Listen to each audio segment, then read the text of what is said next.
Será que é possível, em todos os nossos caminhos e decisões, em todas as nossas escolhas, os ambientes dos quais nós frequentamos, as pessoas dos quais nós convivemos, cada uma das nossas decisões e escolhas, será que é possível esconder alguma coisa de alguém? Hoje nós vivemos na era da internet, em que existem câmeras para todos os lados, em que a tecnologia se encontra hiper mega avançada, do qual é possível fazer leituras faciais digitais em possibilidades enormes de acharmos pessoas em vários lugares, ou talvez dizer em todos os lugares. Mas, ainda assim, é possível passar alguma coisa despercebido aos olhos humanos. É possível, talvez, eu e você fazermos alguma coisa que os nossos pais não conseguem saber, em hipótese alguma. Talvez algo que nós consigamos esconder dos nossos cônjuges, dos nossos filhos, do nosso patrão, da igreja. Ou seja, sempre há uma forma de dobrar, de desviar de alguma probabilidade de ser visto. Hoje nós temos programas de entretenimentos como BBB, Big Brother, que é a mesma coisa, né? Temos A Fazenda, alguns programas de entretenimento em que tem câmeras em todos os lados, em que as pessoas vivem ali durante um período para ganharem um prêmio e serem expostas 24 horas para todo o Brasil e talvez, dependendo do programa, para o mundo. Mas no mundo real, da sua e da minha vida, existe alguém que nos contempla em todos os lados, do qual é impossível passarmos despercebidos aos olhos dele. Esse alguém não seria ninguém mais, ninguém menos do que aquele que tem todo o poder nos céus e na terra. Aquele que tem olhos como chama de fogo, que contempla a tudo e a todos. Esse seria o Deus Todo-Poderoso que criou os céus e a terra. Hoje, quarta-feira, eu quero falar concernente a esse tema para que nós venhamos aprofundar e conhecer ainda mais alguns segredos que Deus tem para nos revelar. Hoje, aqui no Está Escrito, eu quero conversar um pouco com você a respeito de Provérbios, capítulo de número 5, no verso de número 21, que nos diz assim: porque os caminhos do homem estão perante os olhos do Senhor, e ele considera todas as suas veredas. Porque os olhos do Senhor estão contemplando todas as nossas atitudes, todas as nossas escolhas, todos os ambientes dos quais nós frequentamos, as pessoas das quais fazem parte do nosso convívio cotidiano. Tudo isso é contemplado por Ele. Os nossos caminhos estão perante os seus olhos. Caminhos são escolhas que nos levarão ao nosso destino. Por exemplo, durante todo o percurso bíblico, Deus sempre nos dá a probabilidade de escolhermos o bem ou o mal, a vida ou a morte, o céu ou o inferno. É nós que decidimos qual caminho iremos seguir e qual será o nosso destino final.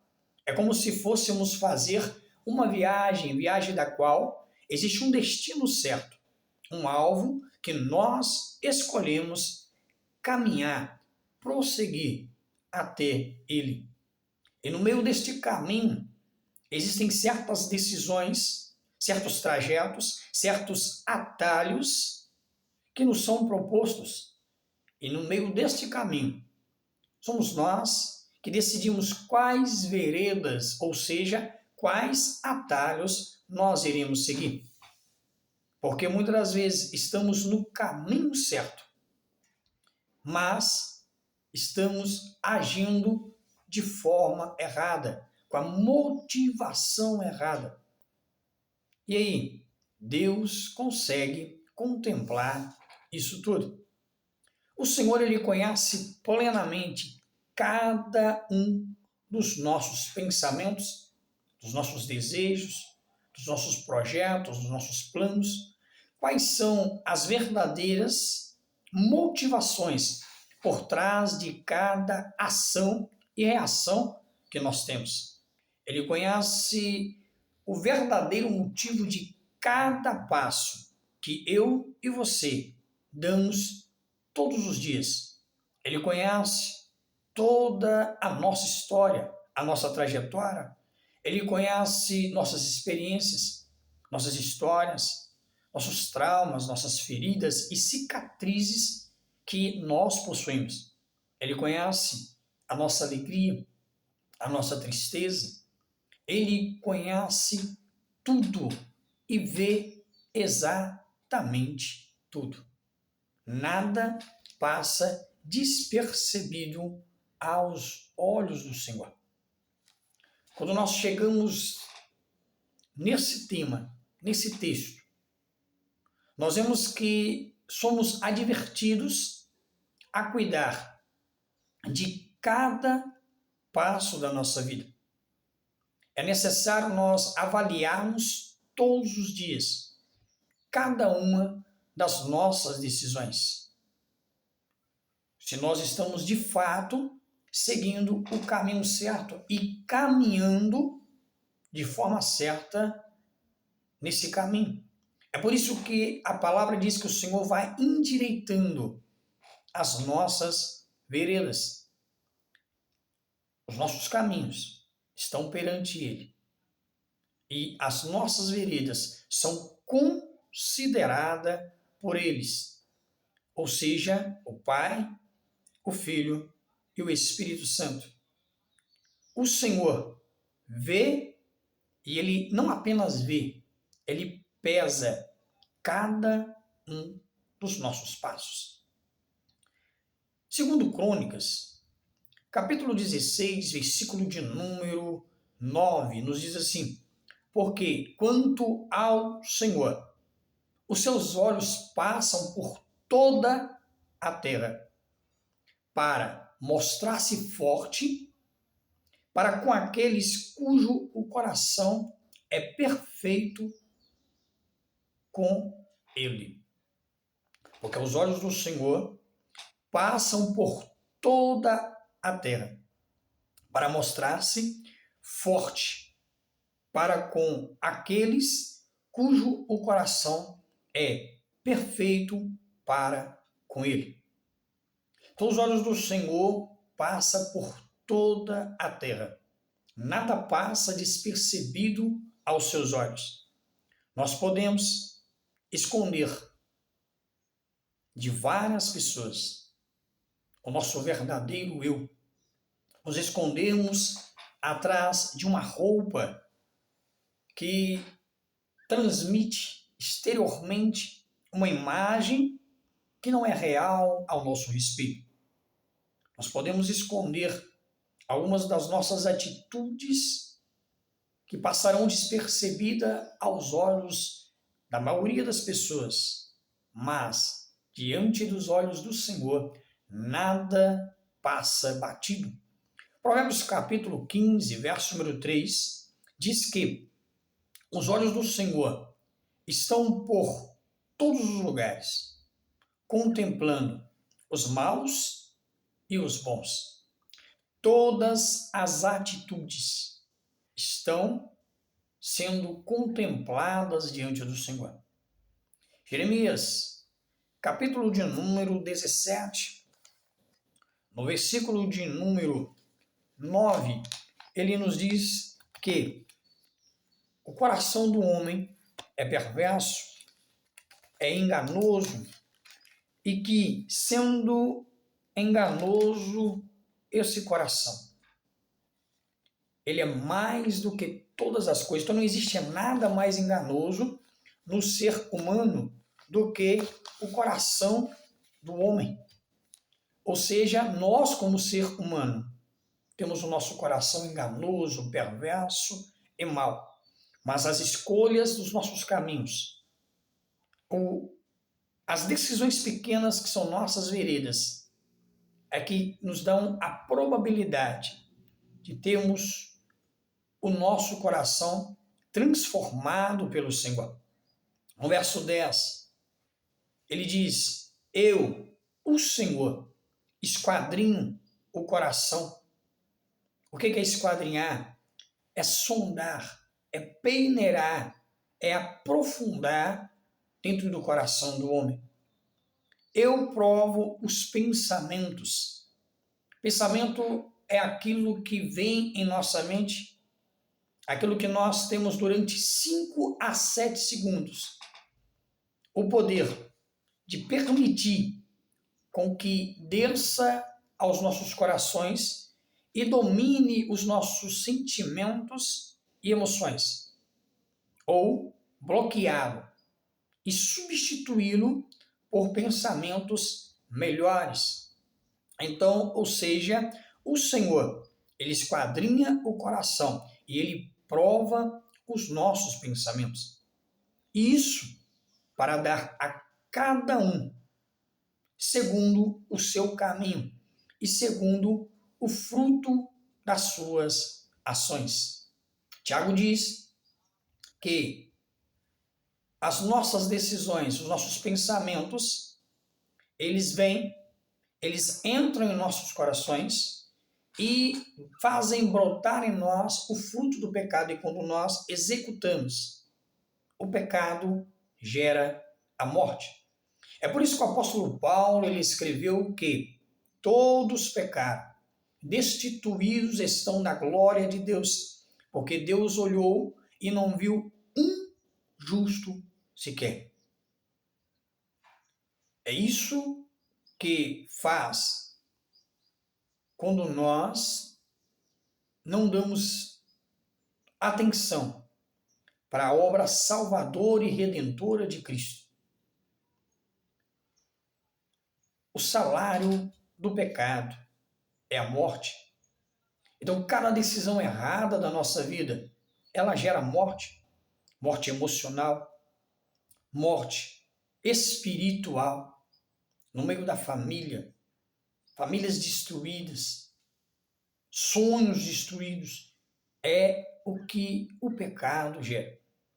Mas pela graça sois salvos. Isso não vem de vós, não vem das obras para que ninguém se glorie, mas vem da misericórdia e da graça do Senhor. O texto continua dizendo que isso para dar a cada um segundo os seus caminhos e segundo o fruto das suas ações. Você sabia que é possível que a maioria das coisas que nós passamos, que nós sofremos, é fruto das nossas decisões erradas? E que muitas das vezes nós culpamos Deus, culpamos o governo, culpamos o nosso cônjuge, culpamos o trabalho que nós temos, culpamos tudo, menos assumimos que é o fruto das nossas ações que nos trouxeram tais consequências.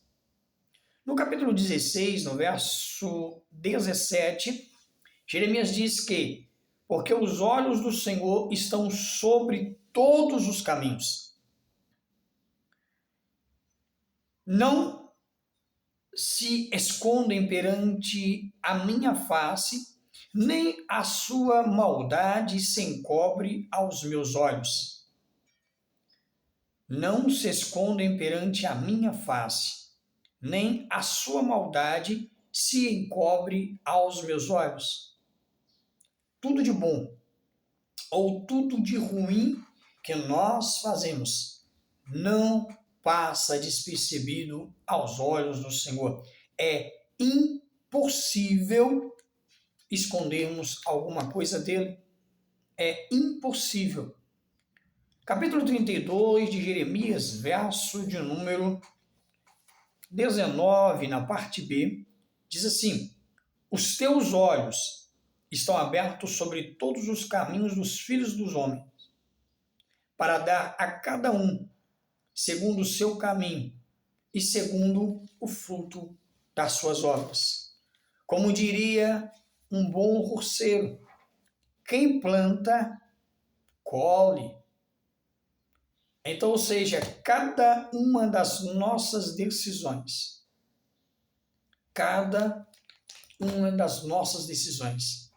trazem consequências, porque o Senhor nos dará conforme o fruto das nossas ações.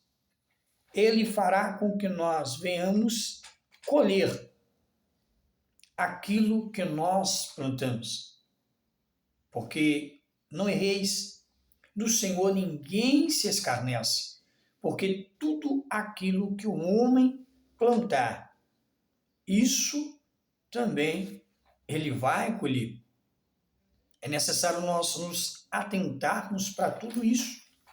Porque se nós não nos atentarmos para o que a palavra diz, nós vamos pagar um preço tão caro, tão alto, que será impossível, muitas das vezes, retornarmos novamente.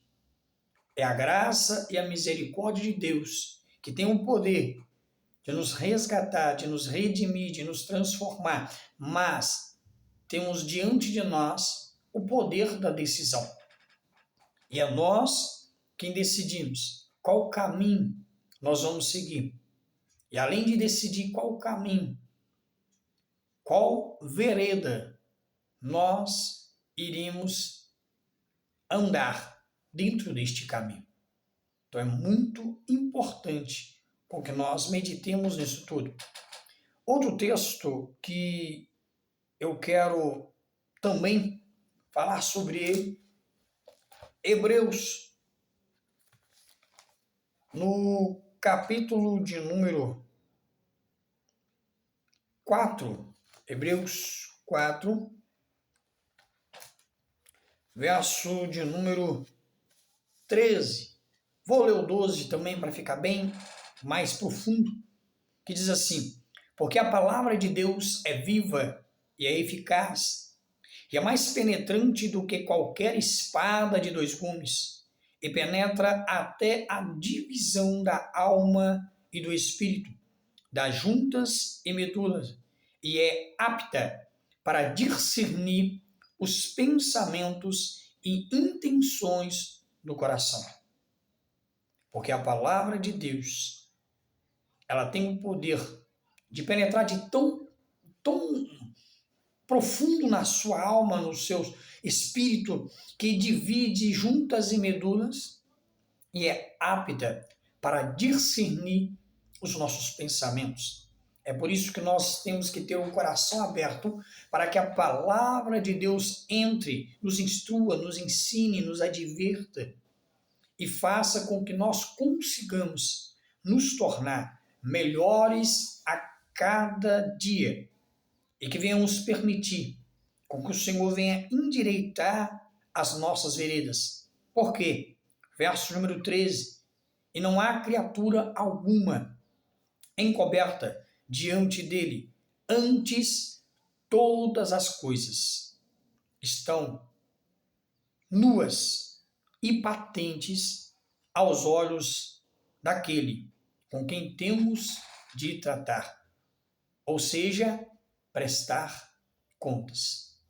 Um dia, como diz Paulo, 1 Coríntios 5, verso de número 10, nós teremos que estar diante do trono do Senhor.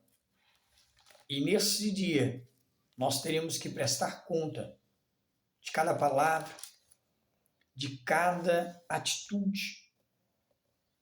Nós teremos que prestar conta de cada um dos momentos que nós passamos diante da presença dele, com decisões erradas, em ambientes errados, com pessoas erradas, desvalorizando muitas das vezes a nossa família, muitas das vezes o nosso cônjuge.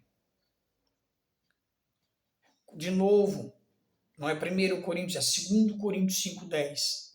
Paulo diz, porque todos devemos comparecer ante ao tribunal de Cristo, para que cada um receba segundo o que tiver feito por meio do corpo, ou bem ou mal. E aí, você decide qual vai ser a sua decisão.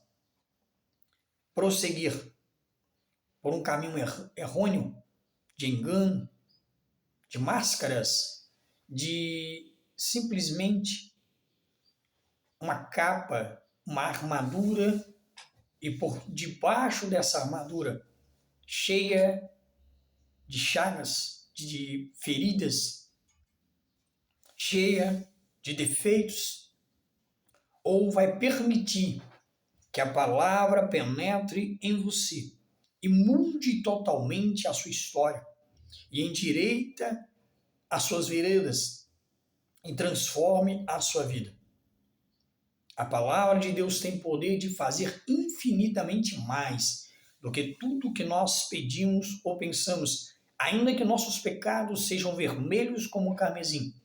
O sangue de Jesus Cristo o torna mais branco, mais alvo do que a neve. Dentro desse texto, eu quero compartilhar com você 3 conselhos, 3 admoestações, 3 exortações, para que nós venhamos manter-nos firme perante o Senhor, para que nós venhamos conseguir caminhar neste alvo, para esse destino que é o céu. Mas que dentro deste caminho nós venhamos em cada vereda permitir com que o Senhor venha endireitá-la para que nós não venhamos desviar nem para a esquerda e nem para a direita. Primeiro, encha o seu coração e sua mente com a palavra. A voz do Senhor em sua palavra pela ação do Espírito Santo guiará os seus passos. Invista em seu tempo com Deus na sua palavra. Invista tempo. Durante o seu dia, quanto tempo você tira para o seu devocional? Quantos minutos que você passa estudando a palavra? Quanto tempo que você passa assistindo a pregação, ouvindo um louvor, mas principalmente lendo, porque a palavra diz: o meu povo perece, porque lhes faltam conhecimento. Josué Gonçalves, ele diz que o primeiro alimento que nós temos que comer, absorver todos os dias é a palavra do Senhor, porque ela é a que nos alimenta espiritualmente todos os dias, para que nós possamos estar sustentados e suportar as dificuldades, as tribulações e os desafios do nosso dia. Segundo conselho que eu quero trabalhar com você: coloque cada uma das suas indecisões e oportunidades perante o Senhor. Suas frustrações, seus medos, as suas ansiedades. O apóstolo Pedro diz: lançai sobre ele as vossas ansiedades, porque ele tem cuidado de nós. O apóstolo Paulo diz: não andeis ansiosos por coisa alguma, antes apresente diante do Senhor as suas petições em orações, súplicas e ações de graça. E a paz de Deus, que excede todo o entendimento, guardará a sua mente e o seu coração em Cristo Jesus. Clame a Deus, busque a Deus, pelos seus amigos, pela sua família, até aqueles que te perseguem, os que se denominam seus inimigos. Ore, interceda, busque, apresente diante dele, porque a paz que excede todo entendimento inundará a sua vida e as coisas mudarão de maneira sobrenatural. Peça a Deus sabedoria no seu dia a dia, conhecimento, entendimento, discernimento, inteligência em todas as áreas e sentidos da sua vida. E você verá como as coisas mudarão de maneira extraordinária. O terceiro conselho que eu quero compartilhar com você: não caminhe sozinho. Eclesiastes 4, versículo 10 em diante, diz que é preciso nós estarmos juntos com alguém, porque se cairmos, quem nos levantará? No momento da frieza, quem nos aquentará? No momentos de dificuldade, quem nos ajudará? É necessário estarmos com alguém. Precisamos de amigos.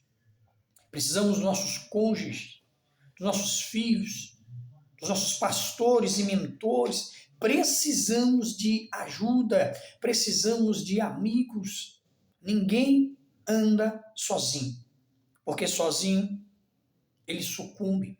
É a mesma coisa de eu pegar uma brasa no meio de um braseiro e colocá-la sozinho.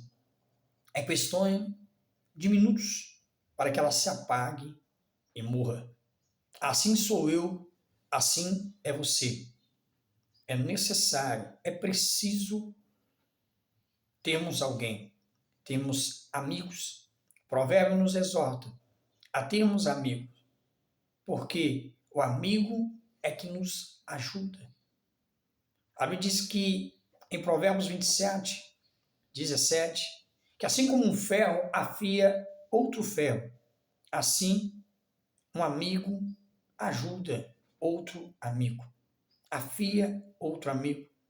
Ou seja, vai nos ajudando a cada momento da nossa vida. Precisamos de mentores, pastores, do nosso cônjuge, dos nossos amigos, dos nossos filhos. Nós não somos capazes sozinhos. Sempre precisamos de alguém para nos estender as mãos, para nos ajudar na oração, nos conselhos, nas dificuldades. Ninguém é capaz sozinhos. Juntos somos muito mais fortes. Precisamos de amigos. Nunca se esqueça disso. Que Deus, que vê tudo, que contempla tudo, que possa nos ajudar, nos capacitar, nos fortalecer e trazer para nós a alegria da salvação. Eu finalizo a aula aqui. Salmo 139. Tu me sondas e me conhece. Conhece o meu deitar, o meu levantar. Conhece tudo sobre mim. É o que o salmista Davi, ele deixa bem claro para nós. Por mais que você possa subir ao mais alto, no verso 9, por exemplo, ele diz: se subir aos céus, tu aí estás. Se fizeram no Seol a minha cama, eis que tu ali estás também. Se tomar as asas da alva, se habitar nas extremidades do mar, até ali a tua mão me guiará e a tua destra me sustentará. Se disser, De certo que as trevas me encobrirão. Então a noite será luz à roda de mim. Nem ainda as trevas me escondem de ti. Mas a noite resplandece como o dia. As trevas e a luz para ti são a mesma coisa. Para o Senhor, não há nada que possa estar encoberto perante os seus olhos. Versículo número 3, cercas o meu andar e o meu deitar. Conhece todos os meus caminhos, sem que haja uma palavra na minha língua.